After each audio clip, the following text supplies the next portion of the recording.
So here we are today with Mr. Luther Smith. Today is Tuesday, August 9th, 2011. And also in the crowd is Kirsty Simpson. She's an intern here and a student at Emerson College.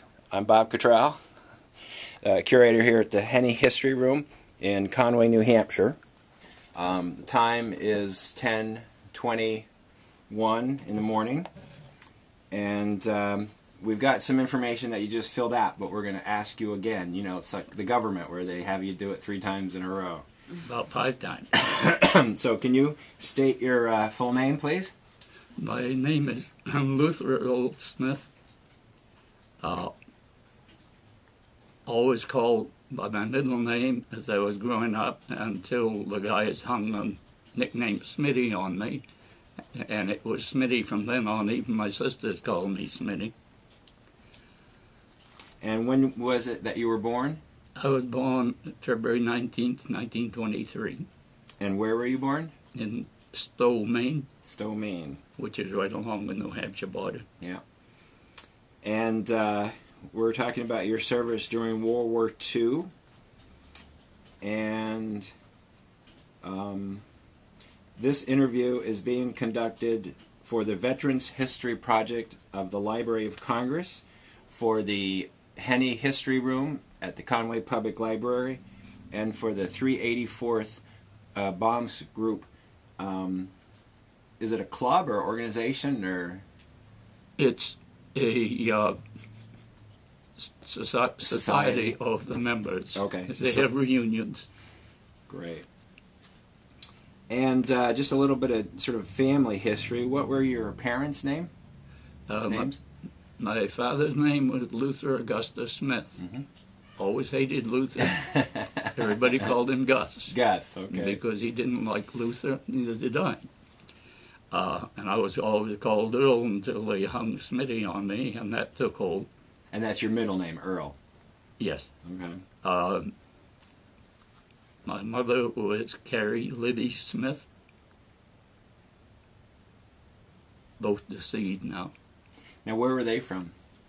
She was originally from Harrison. Harrison, Maine? Maine. Okay. Yeah. And your father? Was Stowe. He was from Stowe? Yeah. And do you have brothers and sisters? Or did you have brothers and sisters? I had 2 sisters. The oldest one, who's 4 years older than I am, is still living. My other sister died a few years ago. And did they serve in the military? No. As well? Or No. did your father serve in the military? No. No. Okay. So tell us about how you got started on your military career. You were just walking down the street one day, and next thing you knew, you were on a bus to Biloxi, or No, how that worked? I've always wanted to fly ever since I could remember. World War II came along, and there was a crying need for bomber crews. And I wanted to be a pilot, but I didn't figure I could hack the college courses that they do during that training. And I thought the quickest way to get in the air would be to volunteer as a gunner. So that's what I did. And on October 13th, we went down to see the recruiter, and he said, "Come down the 12th. Oh, wait a minute. That's a holiday. Come down the 13th. So Malcolm Pittman, who lived in North Freiburg, and I grabbed the defense bus, which took workers from various towns to the shipyard in South Portland. Oh. And we rode to Portland on that, and we spent the day, physicals and so forth. And then I think it was after dark before they started trucking us to Fort Devens.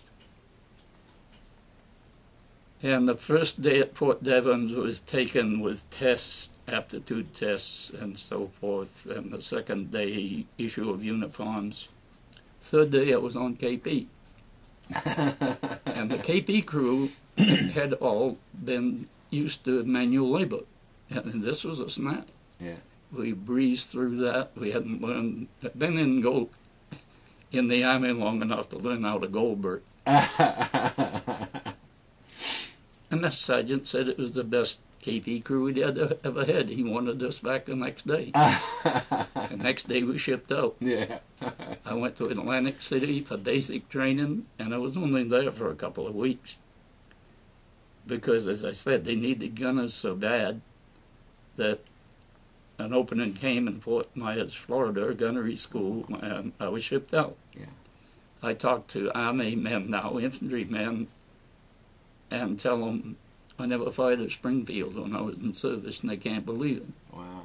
I carried one for half a day and learned how to stack them, standing them on the butts, and would use a stacking swivel with a couple of other guys.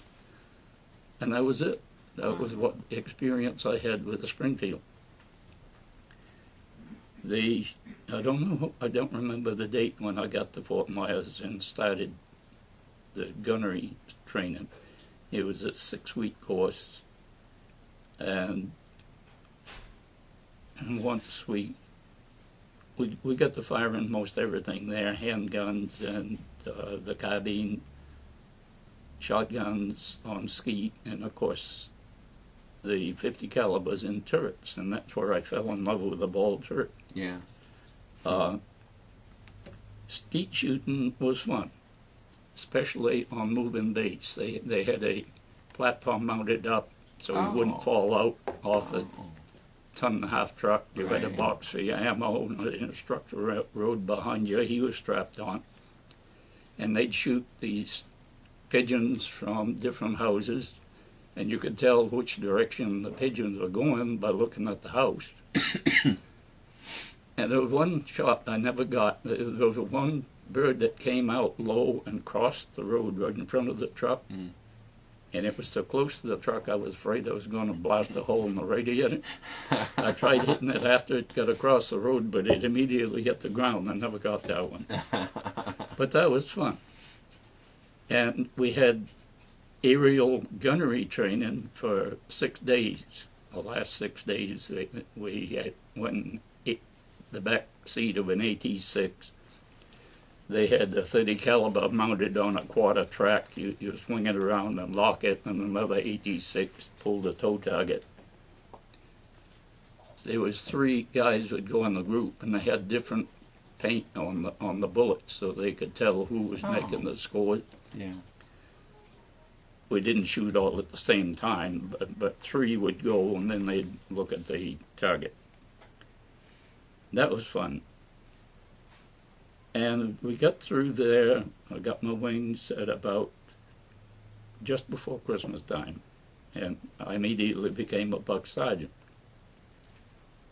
They decided we would have a schooling training in something else, and a certain number went for radio schools, some for mechanic school, and I went to armament training in Larry Field, Denver, Colorado.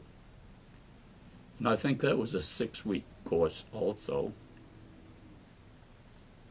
And it was there I met Arthur Ossipchuk from Dover, New Hampshire. And how do you spell his last name? Ossipchok. He tells me it's Russian. The reason I met him was that I came down with measles last week of my class, and so did he. Mm. And we were in the hospital when our class graduated and shipped out. So that left us in limbo, and we were put in shipping, receiving squadron and palled around together, and eventually a class opened up in the 75 millimeter field piece. They were taking that and sticking it into the nose of a B-25. An artillery? The French field piece. Huh. I didn't know that. And if you go to the Air Force Museum of Dayton, you'll see Ohio. a B-25 and that 75 laying down beside it. I'll have to look that up. They never showed us the mount, but we knew it had to be hydraulic to accept the recoil of the 19-pound shell. Right.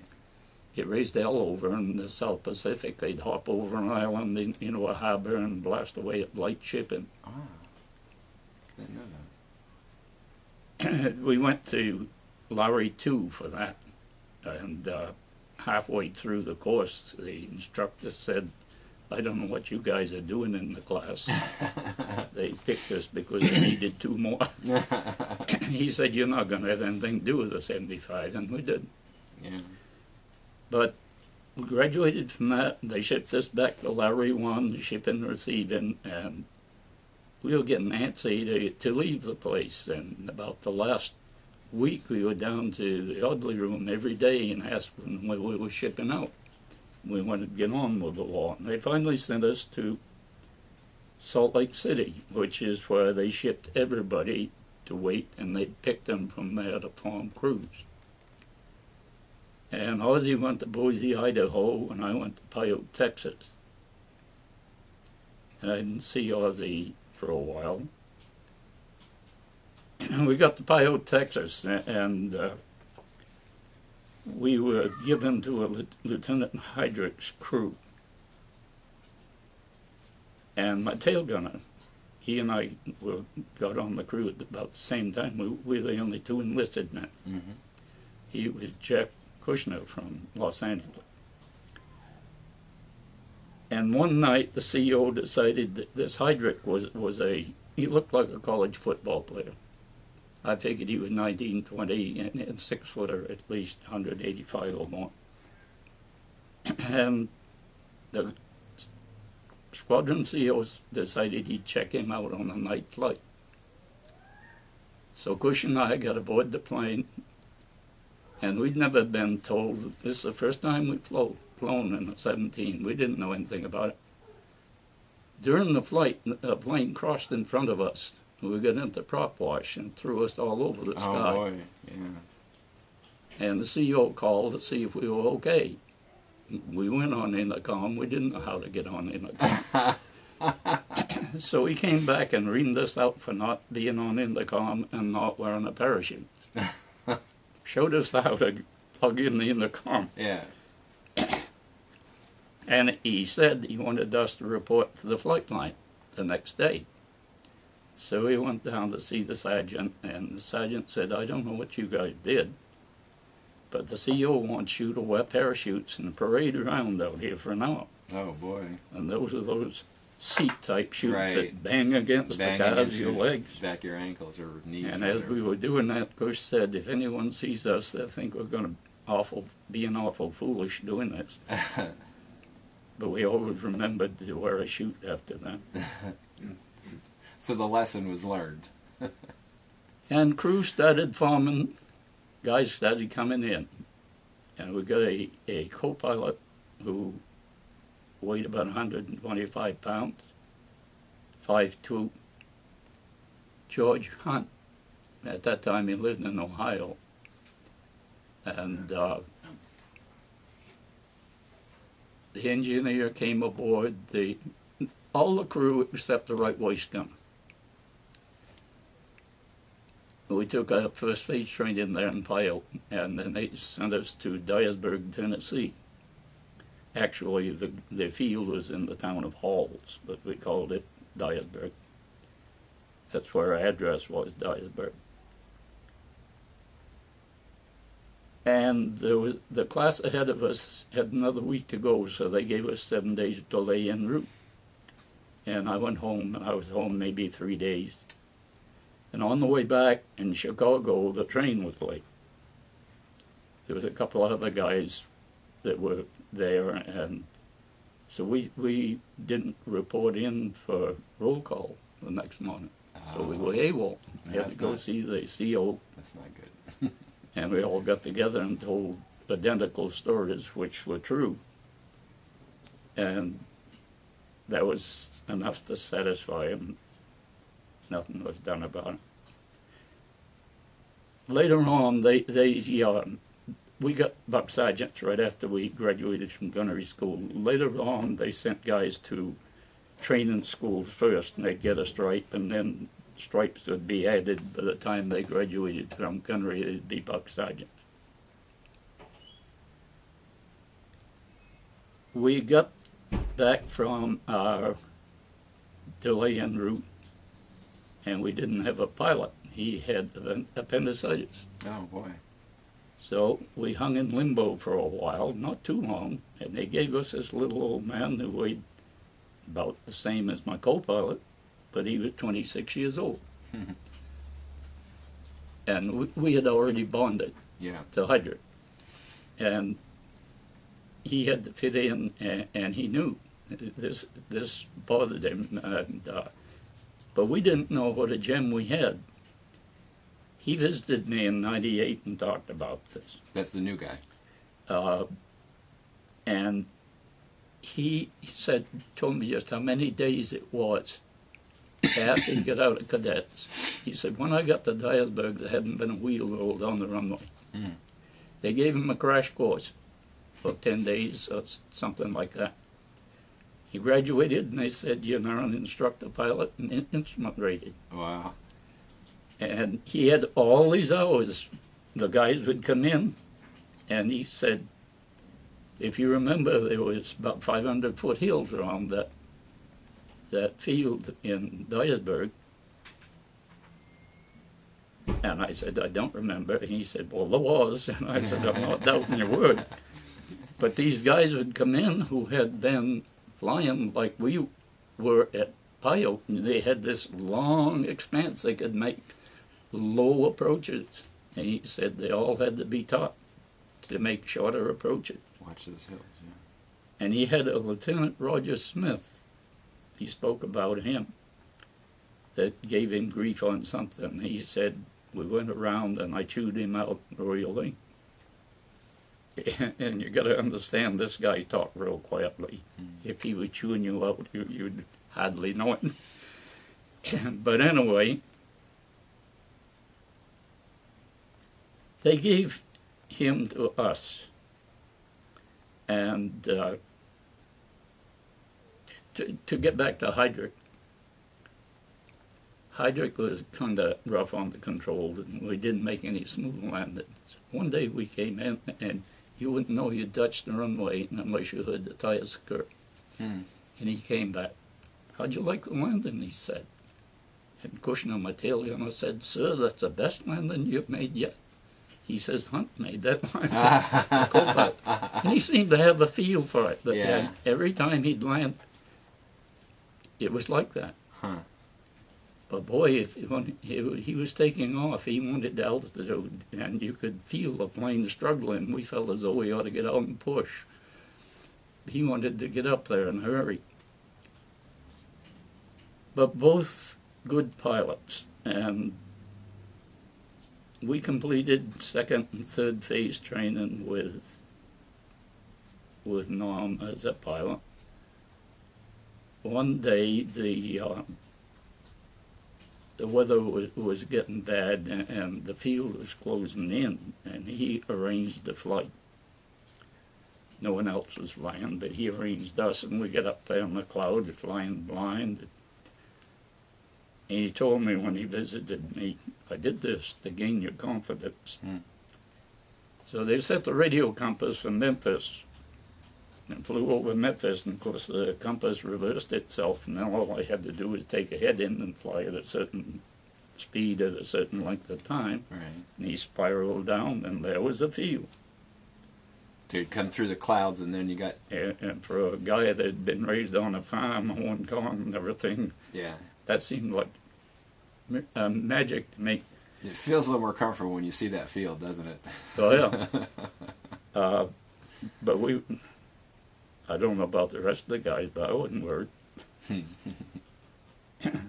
As I told the guy that had read about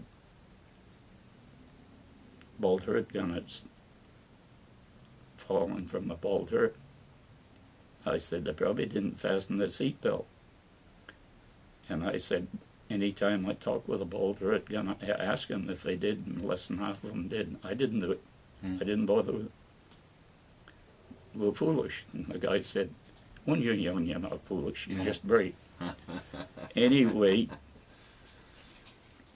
we completed third phase training, and it went to Wichita for overseas staging, signing wills and so forth, and getting whatever needed replacing for clothing.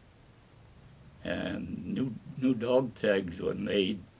The old ones had the next of kin listed on them. the one to notify. I didn't get a new tag. Everybody else did, and I don't know why I didn't. Just didn't want to bother again. Anyway, I don't know how long we were there. Then we went to Camp Kimball, New Jersey, to wait for Queen Elizabeth. And I'm not sure how long we were there either. But eventually we got on board the Elizabeth and headed out, and Jimmy Ross from another crew, an engineer from another crew, was standing by the railing with me when we sailed out by the Statue of Liberty, and he said, "You suppose we'll see it again, Smitty?" And I said the obvious, "Well, let's hope we do." I did, and he didn't. Jimmy had played piano in a dance band, and he said when they had a break, he'd take a guitar player, he called it a get fiddle, and he taught me a lot on guitar. And the day we were shot down, his crew was, and he was killed. I think it was 9 days going over. The Elizabeth was fast enough so it would outrun U-boats. And we anchored in the harbor in Scotland. And it took us ashore with boats, and we boarded a train and went down to England. And I think the town that we went to was Diss, D-I-S-S, where we got indoctrination lectures as to how to get along with the English. And they told us, you don't have to tell them we have a subway running all the way from New York to San Francisco. Guys have been here long enough, so they know better. I know I was out roaming on the hillside one day, and I ran into holly bushes, first time I'd seen them. I don't know how long we were there. A kid showed up one night, and he had a box with a bunch of small bags, and asked if anyone would like some chips. And we were thinking of potato chips. Nobody was interested, but before he left, somebody said, "Let me look at them. Hey fellas, they're French fries." And he sold out like that and went home for more. We went to Grafton Underwood. The officers went separate from us. Gear was sent ahead of us, I guess, because all we carried was gas masks. And it was noontime when we got there, and we left the masks in a pile and went to the mess hall. And the line, as soon as you get in the mess hall, went to the right against the wall and doubled back. I stepped through the door, and the guy right in front of me hollered, "Smitty!" And it was Aussie. He had 3 or 4 missions in, so I left my crew, and I went to ask a lot of questions. And he relieved my mind somewhat. I didn't see him again until he showed up in POW camp. He was in a different squadron. But shot down the same day. Is that what you said? Oh, I thought you said no. That was the other guy. Quite a bit later than we were. The list of missions there. The pilot had to fly one mission with a combat crew before he could take his own crew. So he was one ahead of us. But before that, the first time I flew in England, he showed up at the barracks one day. They bunked it separate from us with this Roger Smith that he told me about when he visited me, chewing him out. He was going to fly as his co-pilot, and they were going to go to the sub-depot field to pick up a repaired plane, take a skeleton crew down. And where was that? A little Staunton. Okay. It was no distance at all. I think the navigator went, but it wasn't any distance at all. And we went down, and we broke a ship in on the tail wheel when we landed. So that had to be repaired. The skeleton crew took the repaired plane and went back to base. We finally got underway, and Lieutenant Roger Smith was flying first pilot. My pilot was his co-pilot. Came into the base, and he hit hard. And my pilot reached forward for the throttles, and Norm said, "No, Norm, I want to bring it in. He's going to straighten it out and bring it in." And my pilot said, "Bullshit, we're going around." And the tower called and said, "Check your landing gear." So Moore, the engineer, looked, and they had broken the drag link on the left wheel, so the landing gear was hanging halfway down. Oh, boy. And the tower said, "Take it back a little stump, and we don't want it here." So Roger Smith said, "Norm, you fly it." So they swapped seats again, and Norm got down there, and this is something else he was talking about when he visited me. The tower called and asked how he was going to bring this in, and he told them. They said, "No, you're not going to do that. You're going to bring it in on the good wheel like you planned, but you're going to hold the brake on that left wheel. Then when you lose speed and it ground loops, it'll hold that wheel in the position that it's in, prevent it from folding up." And Norm said that's just what happened. There wasn't a prop band on the plane. Really?